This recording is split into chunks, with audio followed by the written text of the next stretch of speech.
Hiber-Nation 7.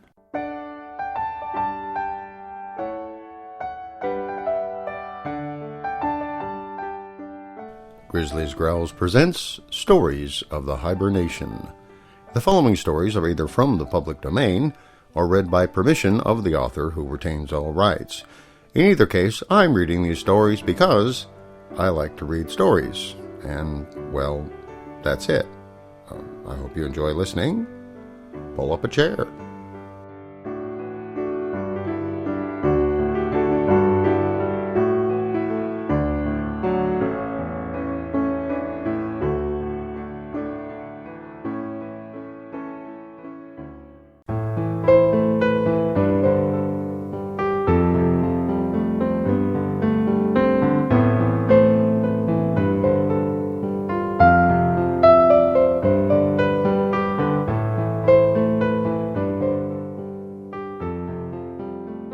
The Cask of Amontillado by Edgar Allan Poe.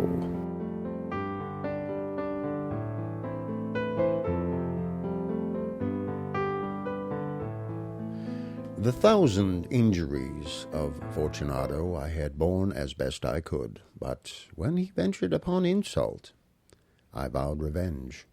Now you, who so well know the nature of my soul, will not suppose, however, that I gave utterance to a threat. At length I would be avenged. This was a point definitively settled. But the very definitiveness with which it was resolved precluded the idea of risk. I must not only punish, but punish with impunity. A wrong is unredressed when retribution overtakes its redresser. It is equally unredressed when the avenger fails to make himself felt as such to him who has done the wrong. Now it must be understood that neither by word nor deed had I given Fortunato any cause to doubt my goodwill. I continued, as was my wont, to smile in his face, and he did not perceive that my smile now was at the thought of his immolation. He had a weak point, this Fortunato, although in other regards he was a man to be respected and even feared. He prided himself on his connoisseurship in wine. Now, few Italians have the true virtuoso spirit. For most part, their enthusiasm is adapted to suit the time and opportunity, to practice imposture upon the British and Austrian millionaires. In painting and gemmery, Fortunato, like his countrymen, was a quack. But in the matter of old wines, he was sincere. In this respect, I did not differ from him materially. I was skillful in the Italian vintages myself, and I bought largely whenever I could.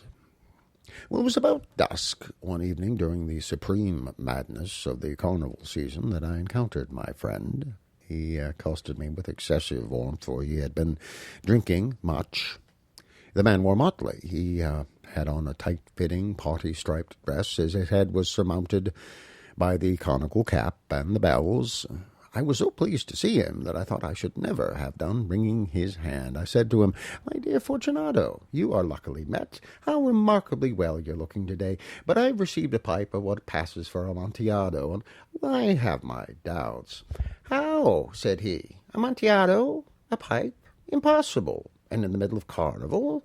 "Well, I have my doubts," I replied. I was silly enough to pay the full Amontillado price without consulting you in the matter. You were not to be found, and I was fearful of losing a bargain." "Amontillado? Well, I have my doubts. Amontillado? I must satisfy them. Amontillado? Well, as you are engaged, and I am on my way to Lucchese, if anyone had a critical turn, it is he, and he will tell me, "Oh, Lucchese cannot tell Amontillado from a sherry, and yet some fools have it that his taste is a match for your own. Oh, come, let us go. Whither? To your vaults. Oh, my friend, no, I will not impose upon your good nature. I perceive you have an engagement, and of course Lucchese—" "Well, I have no engagement. Come, my friend, no, it is not the engagement, but the severe cold with which I perceive you are afflicted. The vaults are insufferably damp. They are encrusted with nitre. Oh, let us go none the less. The cold is merely nothing. Amontillado, you've been imposed upon. And as for Lucchese, he cannot distinguish sherry from Amontillado. Well, thus speaking, Fortunato possessed himself of my arm, putting on a mask of black silk, and drawing a roquelaire closely about my person, I suffered him to hurry me to my palazzo. There were no attendants at home. They had absconded to make merry in honor of the time. I told them I should not return until the morning, and it's given them explicit orders not to bestir from the house. These orders were sufficient, I well knew, to ensure their immediate disappearance, one and all, as soon as my back was turned. I took from their sconces two flambeaux, giving one to Fortunato, bowed him through the several suites of rooms to the archway that led into the vaults.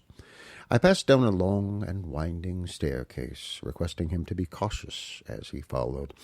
We came at length to the foot of the descent, and stood together on the damp ground of the catacombs of the Montresors. The gait of my friend was unsteady, and the bells upon his cap jingled as he strode. "The pipe," said he. It's farther on, but observe the white webwork which gleams from the cavern walls." He turned towards me, and looked into my eyes with two filmy orbs that distilled the rheum of intoxication. "Nitre?" he asked at length. "Nitre," I replied. How long have you had that cough?" "Oh, I don't—" My poor friend found it impossible to reply for many minutes. "It is nothing," he said at last. "Come," I said with decision, "we will go back. Your health is precious. You are rich, respected, admired, beloved. You are happy, as once I was. You are a man to be missed. For me, it is no matter. We will go back. You will be ill, and I cannot be responsible. Besides, there is Lucchese." "Enough," he said. "The cough is a mere nothing. It will not kill me. I shall not die of a cough." True, I replied. "And indeed I had no intention of alarming you unnecessarily, but you should use all proper caution.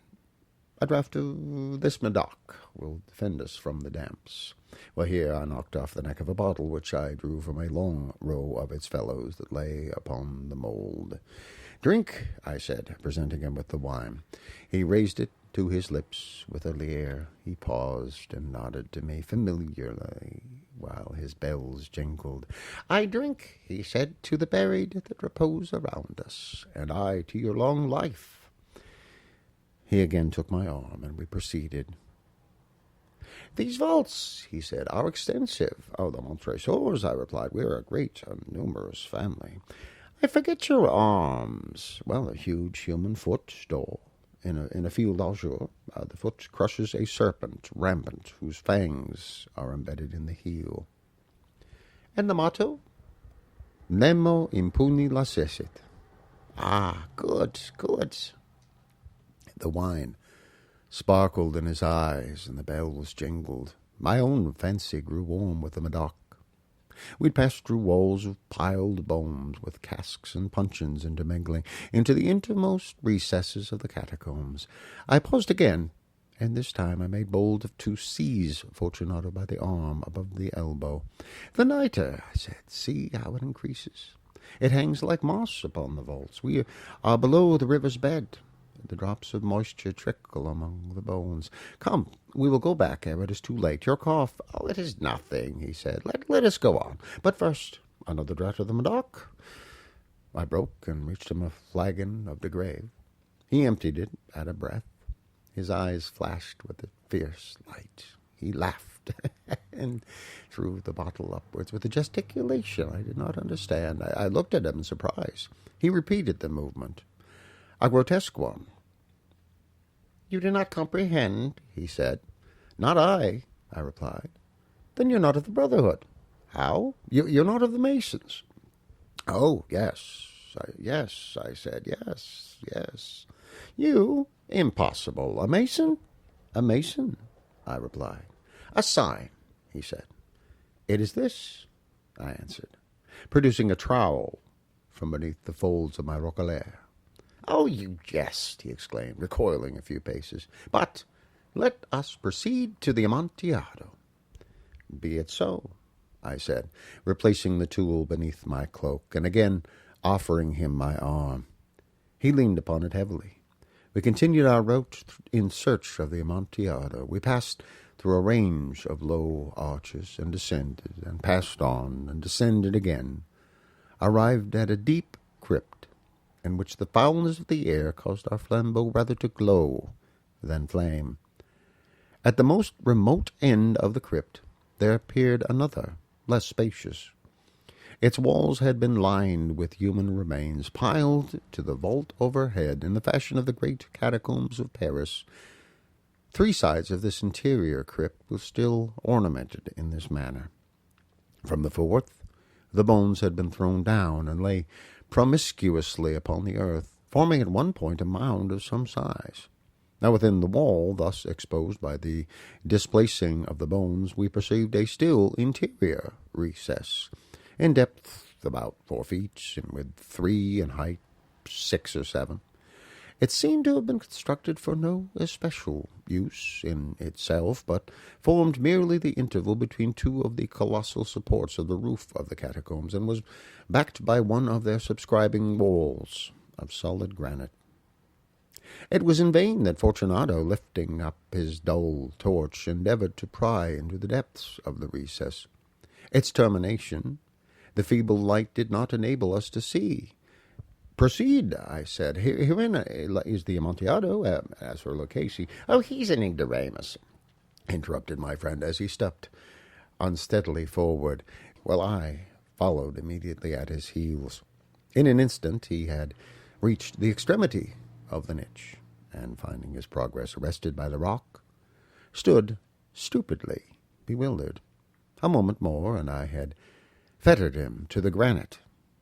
In its surface were 2 iron staples, distant from each other about 2 feet horizontally. From one of these depended a short chain, and from the other a padlock. Throwing the links about his waist, it was but the work of a few seconds to secure it. He was too much astounded to resist. Withdrawing the key, I stepped back from the recess. "Pass your hand over the wall," I said. "You cannot help feeling the nitre. It is indeed very damp. Once more, let me implore you to return." "No? Well, then I must positively leave you. But I must first render you all the attentions in my power." "The Amontillado!" ejected my friend, not yet recovered from his astonishment. "True," I replied. "The Amontillado." As I said these words, I busied myself among the pile of bones of which I have before spoken. Throwing them aside, I soon uncovered a quantity of building stone and mortar, and with these materials, and with the aid of my trowel, I began to vigorously wall up the entrance of the niche.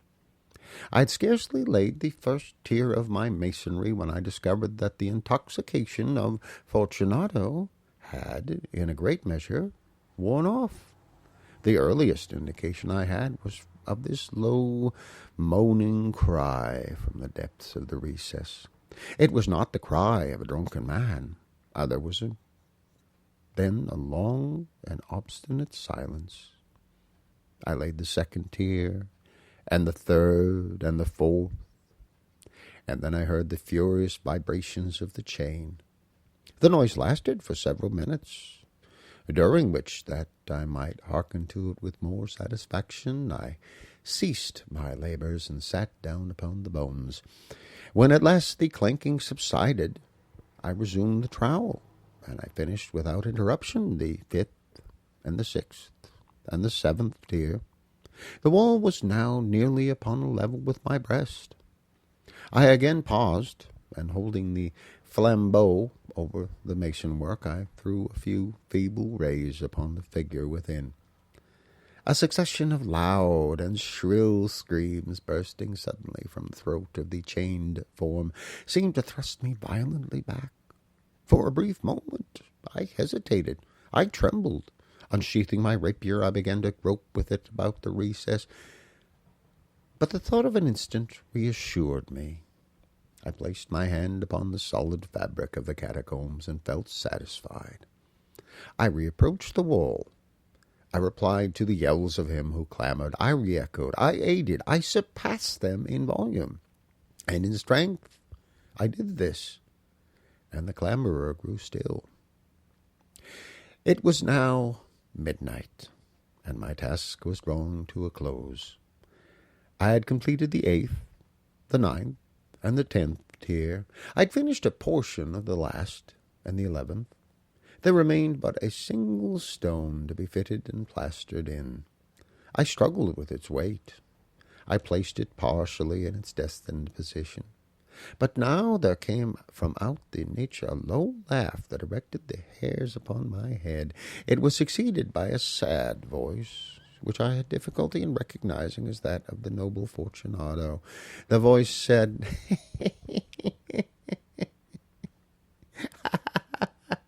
"Oh, a very good joke indeed, an excellent jest.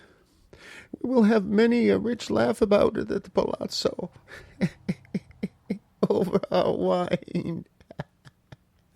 "The Amontillado?" I said. Yes, the Amontillado. Yeah, but is it not getting late? Will they not be waiting for us at the palazzo, Lady Fortunato and the rest? Let us be gone." "Oh, yes," I said, "let us be gone." "For the love of God, Montresor." "Yes," I said, "for the love of God." But to these words I hearkened in vain for a reply. I grew impatient. I called aloud, "Fortunato!" No answer. I called again, "Fortunato!" No answer still. I thrust the torch through the remaining aperture and let it fall within. There came forth in return only a jingling of the bells. My heart grew sick on account of the dampness of the catacombs. I hastened to make an end of my labor. I forced the last stone into its position. I plastered it up. And against the new masonry I re-erected the old rampart of bones. For the half of a century now, no mortal has disturbed them. In pace requiescat.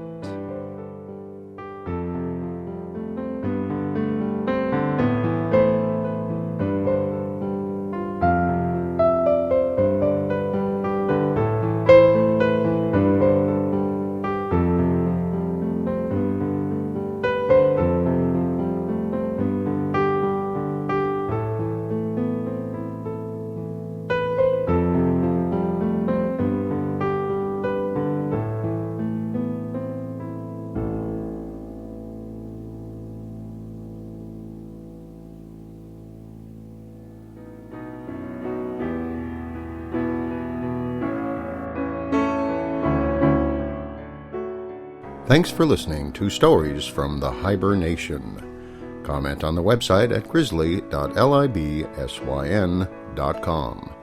This program is sponsored by donations from people like you and is released with a Creative Commons Attribution, Non-Commercial, No Derivatives license.